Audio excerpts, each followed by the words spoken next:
Coming to you from the Deep South, this is the Blue Collar Leadership Podcast. High-impact leadership is not reserved for leaders, and it has nothing to do with your position, title, or rank. However, it does have everything to do with your character. It's time to climb to the next level and beyond, personally and professionally. Now, let's start making it happen with your host, Mack Story. Hello, and thanks for listening to the Blue Collar Leadership Podcast today. Today we're on part 17 of my 30-part series on blue collar leadership and culture, the 5 components for building high-performance teams. So I talked with you last episode about chapter 16 from my book, Blue Collar Leadership and Culture. And I forgot one important thing. If you've got the book and you've been reading along or you've already finished reading it, you know, and I've mentioned to you in the past, at the end of a lot of the chapters, not every chapter, but a lot of the chapters, I have 2 lines pointing you toward a resource, another resource for actually helping grow and develop people relative to that chapter.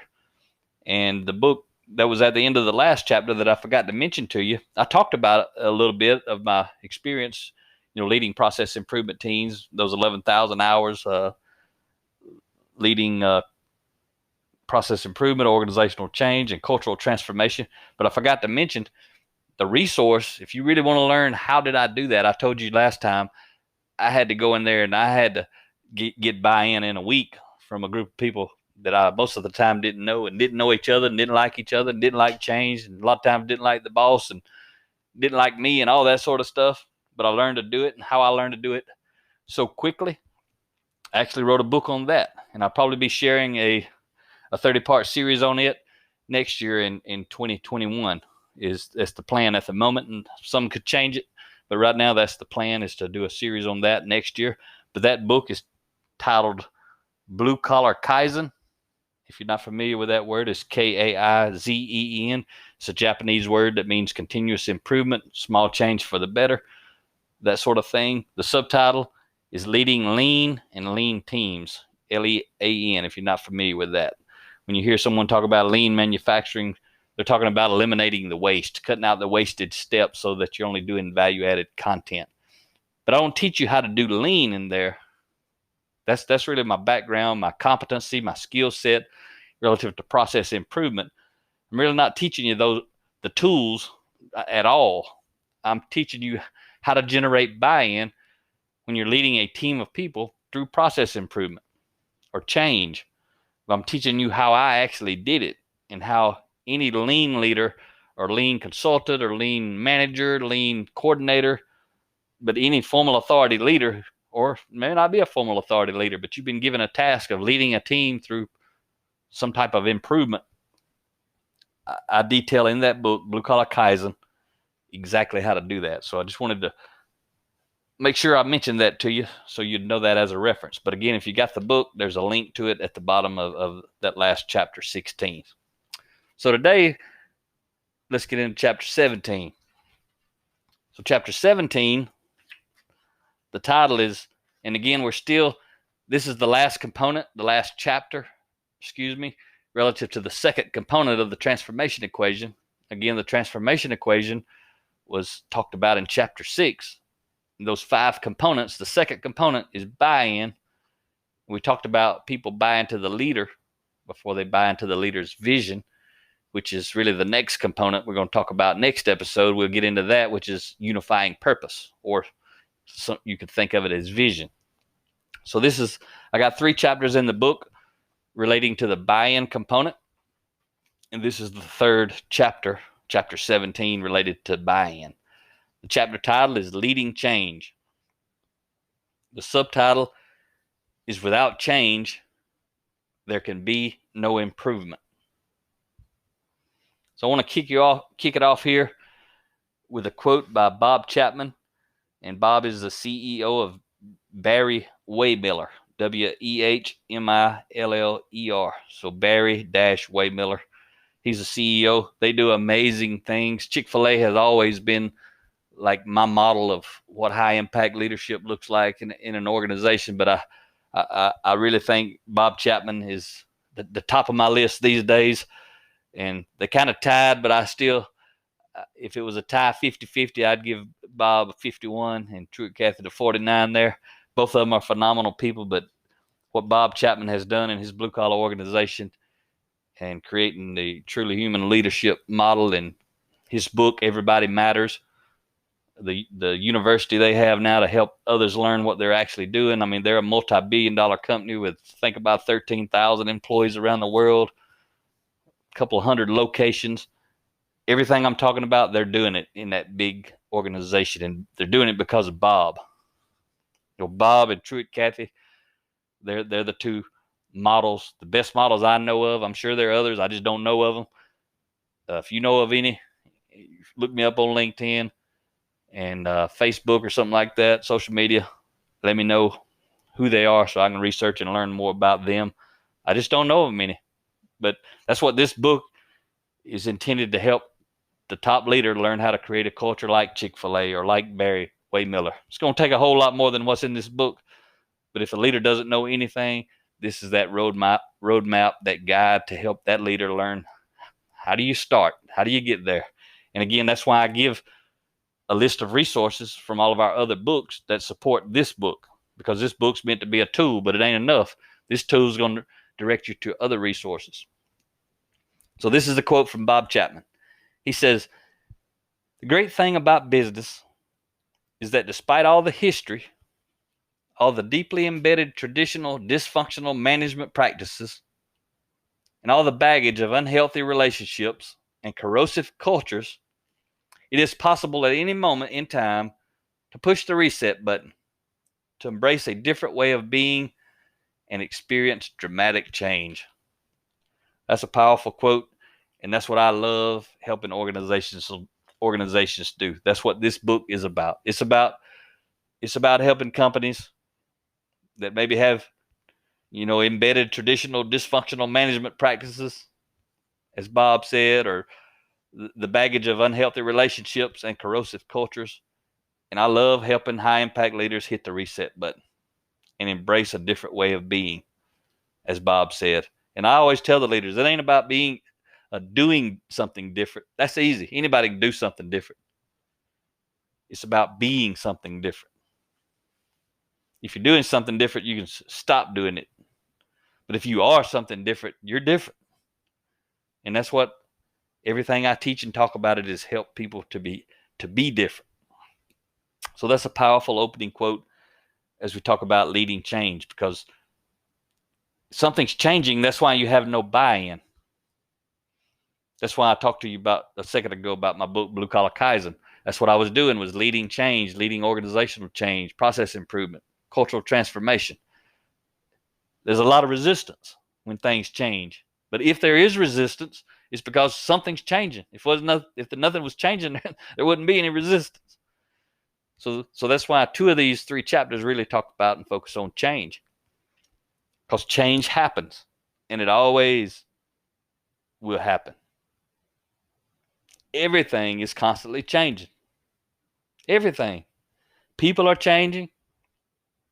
They may be growing and developing, changing themselves literally on the inside. They may be going to school. They may be learning a new competency. Whatever it is, they could be growing and learning. And then also they could be coming and going.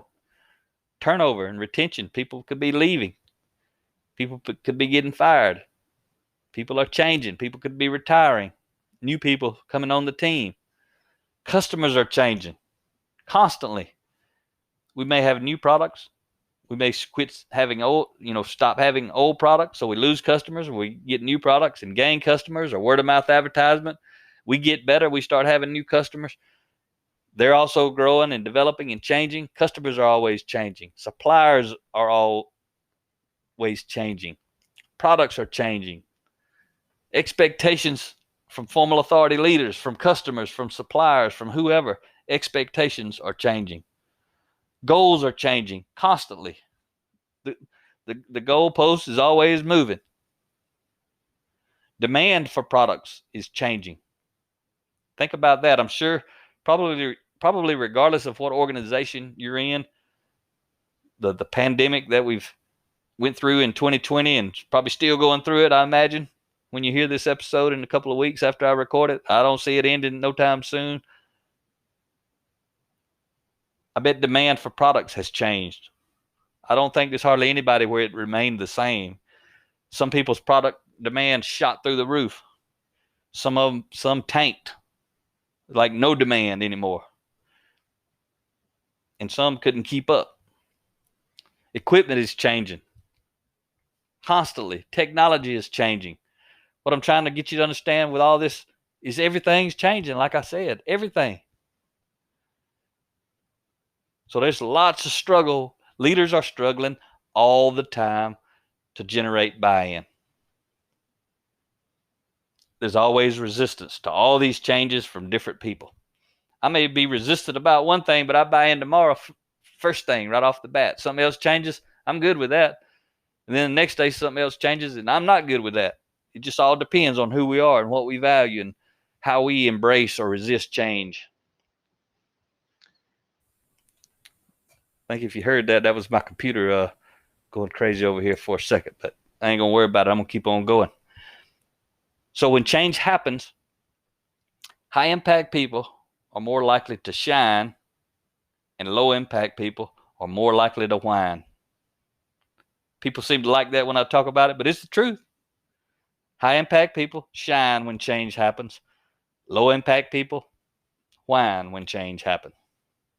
You can validate it for yourself, I guarantee you. Think about this. Who has more positive influence with you when you must initiate, implement, or lead change? What I'm talking about is you're the leader. Whether you're a formal authority leader or you're just a person on the team, doesn't matter what level you're at. Who's going to have more influence with you when you're initiating, implementing, or leading change? The whiners or the shiners? What I'm saying is you're responsible for making change happen. Who's going to have more influence with you? The whiners or the shiners? And I promise you, you don't even have to think about it. The answer is obvious. It's the shiners, because you're responsible for leading change, and the people who buy in and shine are going to have a lot of positive influence with you because they're going to be helping you and supporting you. Answer is obvious. Think about this. What does your leader see when they ask you to buy into change? A shiner or a whiner? And I'm going to tell you this. To them, the answer is also obvious. When they ask you to change for whatever reason, it's obvious if you're shining or you're whining. It's also obvious at this moment, it should be, that if you're whining, your influence with that leader is going down. It may be going up with all the other whiners because you're on their team. Everybody's whining, so we got a big group of whining folks out here. That's the way it works. If somebody's whining and somebody else is whining, they have shared values, so they kind of group together.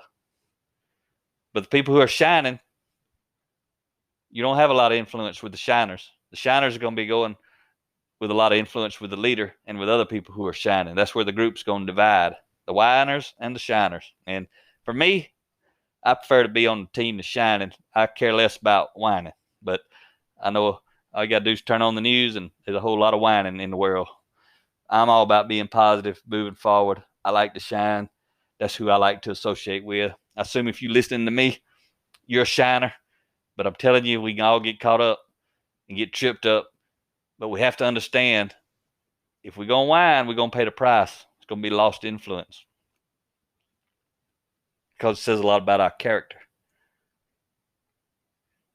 So to gain buy-in when change happens, as a leader, or just in general, but again, this book is for the top leader, you must help those people embrace a growth mindset, because many people have a fixed mindset. That's why they whine. They don't want to grow. They don't want to change. They have a fixed mindset. So you actually have to help. You have to be intentional in that area. In this area we're talking about, leading change. Most leaders don't do any growth and development around change. They just make changes and demand people to comply, or they hope they comply, but they don't really try to generate buy-in in advance by helping them develop a growth mindset. See, if you have a team of growth-minded people, there's going to be very little resistance. There's going to be very little whining. There's going to be a lot of commitment. There's going to be a lot of engagement. There's going to be a lot of shining. But you got to help people learn how to think. So you got to provoke thought by using content to grow and develop people, to help them move from a fixed mindset to a growth mindset. You see, high impact individuals with a growth mindset, they don't just embrace change or accept change and support change. They actually leverage change. And that's what you want to create. That's what, when you develop a team of growth-minded people, again, you got to help them learn this. Most people have never studied the kind of stuff, the content that I'm talking about to help you move. This book, I'm just telling you about that you need to do it. Rhea and I have another book called Change Happens, Leading Yourself and Others Through Change, a 30-chapter book, and I'm probably going to do a series on it next year with the Blue Collar Kaizen book. This year I did my personal transformation book and this cultural transformation book. For 2020, I did these two books and did basically this whole year of podcasts was about transformation, personal transformation, cultural transformation. Next year, unless something changes that causes me to not to do this, next year what I plan on doing is basically a year on change, leading teams through change, leading yourself through change. So I'm going to do a series on my Blue Collar Kaizen book, and I'm going to do a series on Change Happens. But you don't have to wait. You can go get those books. They're both in audio. But what I'm doing in this culture book is raising the leader's level of awareness to understand that they need to go do development in this area. This book's not that book. This book, again, is a big picture roadmap. What does it take to do cultural transformation? It's why I'm pointing you in the direction of all these other books. This is the map. But you must help the people see and identify the positive benefits change can bring to them and the organization. When they see it, they learn to leverage change. Like me, I love change because, see, this is what I know. When change happens, most people are going to start whining. Mack's story going to start shining. I know how to increase my influence. I shine. I don't run the company anyway. If I'm not the leader and I don't run the company and the leader wants to change, let's change. He's going to change anyway. If he's the leader, he gets to decide what to do. If his leader wants him to change and he don't change, he's going to get changed and they're going to get a new leader who will actually implement the change. That's the way it works. I understand how it works. Growth-minded, high-impact individuals, people, understand that. So you remember back earlier in previous episodes, I referenced different books about developing high-impact individuals, high-impact team players, high-impact leaders. All this stuff is kind of methodical. It's a lot of it, but we're talking about cultural transformation. It takes time. This whole book is helping you learn how do you go grow and develop people. Specifically, one of our books at a time in each these different lanes, and why do you do it? And you're preparing people and you're growing and developing people with this big picture mindset in mind. The whole thing is about creating a growth mindset, but there's different resources with different principles to help people see why. Why should I embrace change? So high impact individuals with a growth mindset go beyond embracing and supporting change, as I mentioned. In fact, they initiate change and seek change. Now you're really becoming a proactive person. When you can grow and develop your team, not only do they not resist all that junk, whine, but they're actually initiating change. They're coming to the leader. Now the leader's got to have a growth-oriented mindset, because the formal authority leader, now the leader's the one that's got to accept change or embrace change, because a lot of times those people on the front lines, they know the exact change that needs to happen. And it may not be the leader's idea, because the leader don't have any idea that that's going on or needs to happen. That's why the formal authority leaders need this same exact training and development that's offered in the Change Happens book that the frontline entry-level person needs. Everybody needs it, because change is coming at everybody from every direction. No one is exempt. But it's up to the leaders. But most leaders, they do no training or development around developing a growth mindset relative to change. But that's what Rhea and I help you do in our book, Change Happens, Leading Yourself and Others Through Change. And that's actually a really cool book because there's 15 sections, 30 chapters though, so there's 2 chapters in each section. The first chapter in a section, Rhea's actually talking about whatever the chapter is about. I'll give you an example. The first chapter is, or the first section is titled Nothing Fails Like Success. And the first chapter is Rhea giving you her perspective relative to what does that mean to me as an individual. And then I give you my perspective on that chapter, Nothing Fails Like Success. And I blend what does it mean to me as an individual with what does it mean to me as a leader. So the first chapter of each section is about leading yourself through change. The second chapter is really about helping others lead themselves through change. So you're leading yourself through change and you're leading others through change.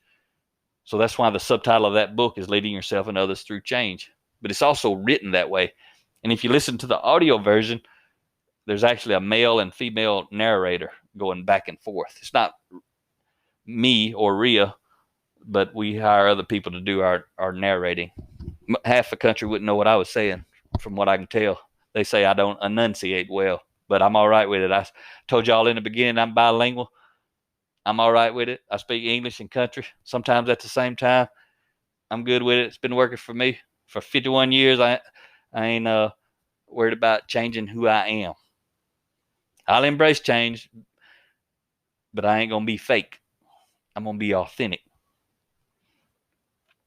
So I'm going to leave you with a quote here by my friend, Amir Ganad. I talked to you about him before. He has a book called The Transformative Leader. Good friend of mine. He spoke with separately, but together we were at Yale University's School of Management, October 18th, 2018. We were all privileged to speak there together. So Rhea and I spoke, and then Amir spoke at a separate session. So that was pretty cool. This is a closing thought from Amir. He says, don't settle for just managing change. Take on leading a transformation. Don't settle for just managing change. Take on leading a transformation. And you hear me all the time talking about managing people. When someone's managing change, that's really what they're doing. They're managing people. They're trying to manage people through change because they don't do any development. They don't transform people. You know, Amir's saying take on leading a transformation. That requires growth and development. It's actually not required. You don't have to do it. You have to manage change. If change is happening and people are resistant, not bought in, you have to manage it. But if you've went through cultural transformation and you've been doing it for years and you're constantly growing and developing people, especially in the area of change, managing and leading themselves through change so that they have a growth mindset, you can lead people through change. You don't have to manage people through change. And that's kind of what he's talking about there. Go far beyond managing change. That's kind of reactive. Take on leading a transformation. That's proactive. You know, when this pandemic hit, everything changed, got crazy. I saw people all over LinkedIn, social media whining. Why were they whining? Because they didn't have a growth mindset. They wasn't prepared for change, especially dramatic change. You know, it's too late at that moment. I had a lot of people messaging me, calling me, what should I do? I had plenty of advice. I had plenty of information. I could help them. But what they should have done was prepared long before they needed it. When you're in the crisis, when the boat's sinking, you're in a crisis and the boat's sinking. Your mission is to try to keep the boat from sinking. Growth and development takes time. The boat's sinking. We ain't got time. You need leaders. You need to develop high-impact leaders and high-impact team players and high-impact individuals before there's a crisis. If you do when there is a crisis, it's going to be easy compared to not being prepared. A crisis is never truly easy. I should say it'll be easier than if you're unprepared. Because all those people who were asking me, how do we do it? How do we deal with this change that's going on? In my mind, I'm like, you should have developed your people around change happens. This book, months, if not years ago, and never stopped and stopped growing your people. Everything that I'm always talking about, that's what they should have done. But not when the pandemic hit last year, the year before that, the year before that. If you're not doing it now, I'll tell you what fits right here. You may have heard this saying before. It's shared all over the place, but basically says if I find out I need an oak tree today, I should have planted it 20 years ago. But if I didn't plant it 20 years ago and I need an oak tree today and I don't have one, the second best time to plant it is today. The first best time to plant it was 20 years ago. So if you listen to this and you struggled through this, all the change relative to the pandemic or relative to other stuff, you got to get proactive, grow and develop yourself, grow and develop your team, help everybody develop a growth mindset, and life's going to be better. If you don't do it, I hope you like however you've been dealing with it, because that's the way it's going to be. It's nothing, that part of it's not going to change. What you're dealing with is going to change, but how you're dealing with it, it's not going to change unless you change your mindset, your team's mindset, and that goes all the way back to what we talked about before. You got to change your values.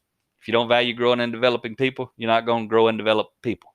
So you're going to deal with the consequences of not growing and developing people. Common sense, but it's not common practice. Hope you enjoyed today's episode. Next time we'll move over to the third component of the transformation equation, unifying purpose. And I think, let's see, there'll be two episodes on that. Then we'll move into competency. And again, all this is relative to leadership development, culture change. Talk to you next time.